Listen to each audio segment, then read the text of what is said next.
of the Army's Special Forces and was still on active duty.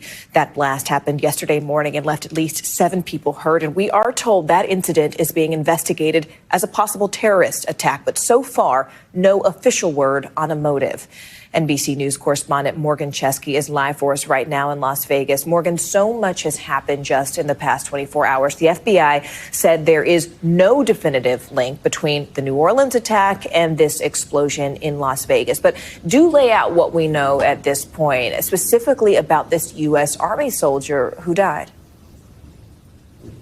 Yeah, Morgan, a lot of questions coming in right now. Investigators maintaining this is still a very fluid investigation here. That potential connection, one that has been, the question's been raised, but just in New Orleans a few minutes ago, we heard, at least for right now, there does not appear to be any potential connection between the tragedy in New Orleans and between the Cybertruck explosion here on the steps of the Trump International Hotel. As for that individual you mentioned, 2 senior law enforcement officials have told NBC News that the man who rented that Cybertruck in Colorado using the car-sharing app Turo has been identified as Matthew Allen Livelsberger. Now, he is a member of the armed forces. In fact, he was a member of Special Forces. And right now, he's only been identified as the individual who rented that Cybertruck.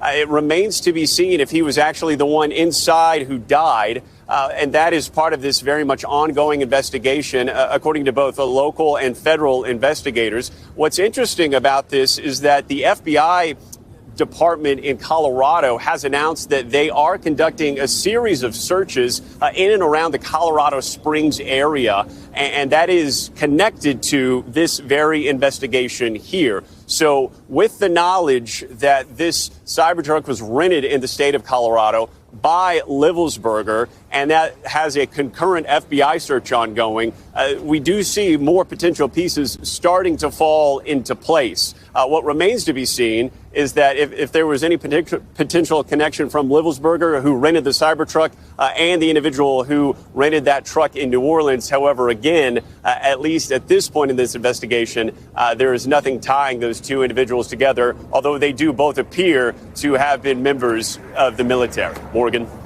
Morgan, give us a sense. I mean, what else do we know, though, specifically about the next steps in this investigation? I mean, so much has happened. This is such an active, fluid, moving situation. Can you give us a sense of the timeline of what happened yesterday? Well, yes, and technology has really been a big help in figuring out a bit of a timeline here. We know, thanks to Tesla, they were able to provide information from their charging stations that allowed authorities to somewhat pinpoint the course that this Cybertruck took from Colorado here to Las Vegas. And then, using surveillance cameras in the cities, they saw the Cybertruck driving up and down the famed Vegas Strip around 7:30 yesterday morning, saying that it was around 8:21 exactly when the Cybertruck pulled into the valet area of the Trump International Hotel behind me. And then, shortly after arriving, witnesses say it was only 10 to